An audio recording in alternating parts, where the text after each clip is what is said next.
proyecto dedicado a la divulgación, formación y terapia psicológica. Consulta nuestros servicios en nuestra web y redes sociales.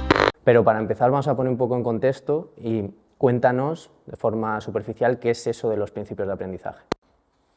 Claro, psicología del aprendizaje es pues una tradición que está casi desde que nace la psicología, incluso yo diría que antes, porque claro, todos los experimentos de Pavlov se hacen conocidos a partir de un cierto momento, pero eso tenía unos experimentos previos que son probablemente incluso anteriores a la fundación de la psicología como ciencia académica, ¿no? Es decir, va unido directamente a la historia de la psicología, va muy unido, curiosamente, y desde siempre, a la experimentación animal, es decir, casi todo lo que se estudia en aprendizaje se hace en el laboratorio en situaciones muy controladas con animales, pero a su vez siempre ha tenido una faceta o un interés de extender eso a los humanos y ver qué aplicaciones tenía, desde muy pronto, desde el famoso caso del pequeño Albert de Watson, ¿no? Entonces, yo creo que la psicología del aprendizaje es una de las áreas que ofrece dos cosas: mayor rigor, mayor metodología, mayor parsimonia a la hora de obtener los datos y además mayor practicidad y mayor aplicación de los principios. Y en un mundo en el cual en los nuevos planes de estudio de psicología cada vez tenemos menos horas de psicología del aprendizaje, yo creo que es una situación muy grave lo que se ha hecho con psicología del aprendizaje, porque se ha desprovisto en la formación académica del estudiante de psicología de horas que yo creo que son esenciales y fundamentales, que después le van a ser esenciales y fundamentales para su práctica cotidiana, ¿no? Y bueno, de alguna forma creo que es fundamental, ya sea en la academia, ya sea en la universidad o ya sea fuera, que un psicólogo se forme bien en este tipo de ideas, ¿no? de tradición, que es una tradición, como digo, muy especial, muy bien desarrollada durante muchísimos años, y en donde yo creo que además se ha producido algo que no se suele producir siempre en psicología, que es que se han acumulado conocimientos. Es decir, cuando das un curso como este y empiezas a contar y estás 15 horas hablando, te das cuenta y dices, es maravilloso poder encadenar a las ideas, que todas ellas estén sustentadas en experimentación múltiple, es decir, no solamente un experimento, sino muchos experimentos, y que todo esto es asumir un discurso que encaja perfectamente, como no hay apenas voces disonantes, y eso es fruto del trabajo de miles de personas que se han dedicado a su vida, digamos, a la investigación en psicología del aprendizaje, que es una rama científica, yo creo que está absolutamente desarrollada, ¿no?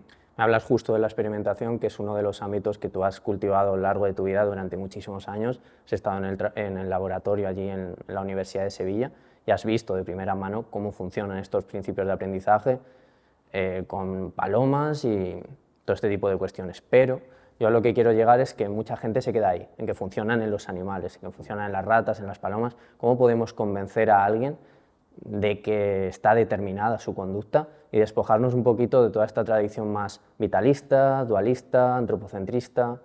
¿Qué les dirías? Claro, hay una fortísima tradición cultural de lo que yo llamaría la teoría del hombre autónomo, ¿no? Que es algo así como que, yo lo digo un poco siempre de broma, ¿no? Yo hago lo que me sale de la punta de mi alma, ¿no? Pues no. Y además es que hay muchísimos datos que demuestran que no. Es decir, supongamos, por ejemplo, que empezamos a ver datos de criminales, por ejemplo, en Estados Unidos, o de gente que, digamos, que acaba en la cárcel y acaba mal, o en la pena de muerte. ¿Procedían de clases sociales, de cualquier clase social? ¿Verdad que no? ¿Verdad que determinaba mucho el barrio donde habías nacido? Es decir, ¿de verdad que depende de nosotros? Porque qué curioso es que quienes mandan en los distintos países, todos proceden de clases económicamente favorecidas y llevan ya generaciones.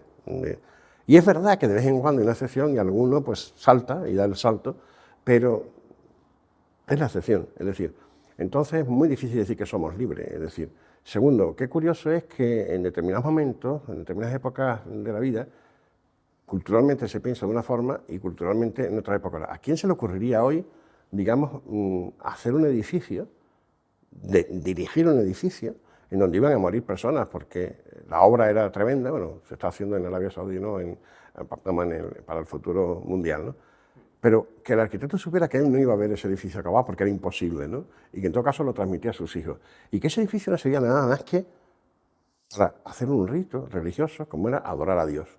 Pues esto tenía mucho sentido en la Edad Media y esto ahora seguramente nadie lo haría, ¿no? Es decir, qué curioso es que la cultura en un momento determinado esté determinada a tus pensamientos. Es decir, es muy difícil entender que una persona nacida en Occidente, en España o en Italia, tal, en el siglo XIV, en el siglo XV, no fuera creyente.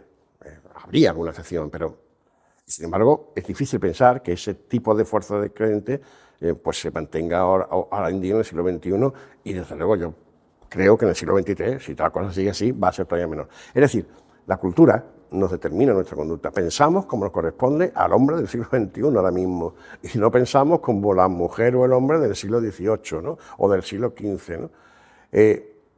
Pensamos en función de la clase social a la que pertenecemos, a la educación que hemos recibido, a los amigos y personas que hemos conocido y que han sido influyentes en nuestra vida. Claro que somos fruto del ambiente. Es absurdo pensar que hay un hombre autónomo que decide al margen de todo eso.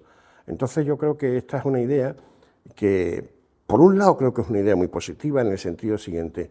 Históricamente, la idea del hombre autónomo nos ha permitido hacer una sociedad más libre.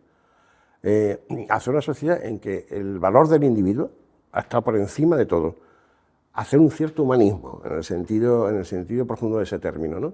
Esa revolución humanista que empieza en el Renacimiento, ¿no? Es el individuo es el centro del universo, ¿no?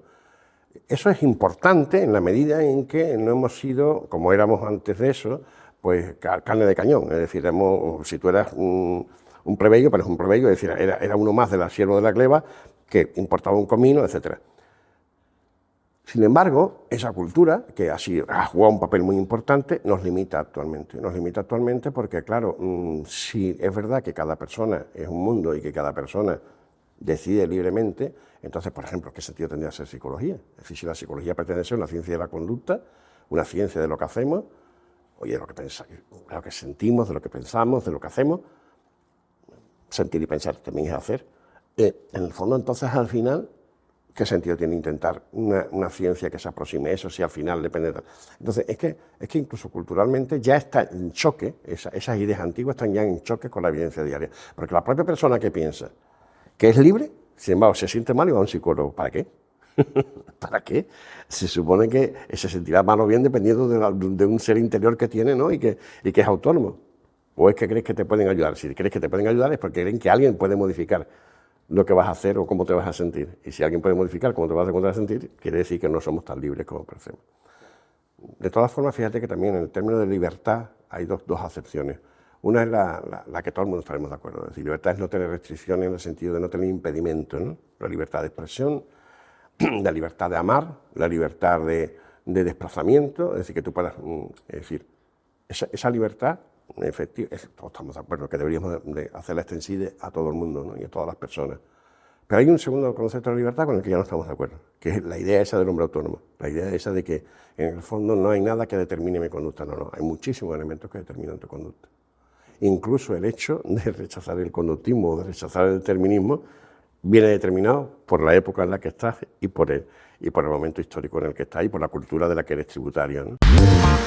Gracias por ver este vídeo, os dejamos por aquí un enlace a nuestra última formación y por aquí algunos vídeos que os pueden resultar de interés. Si estáis buscando ayuda psicológica, también podéis mirar en la descripción del vídeo donde encontraréis nuestra web y podréis solicitar asistencia terapéutica de un profesional confiable y que os ofrecerá ayuda psicológica basada en evidencia científica.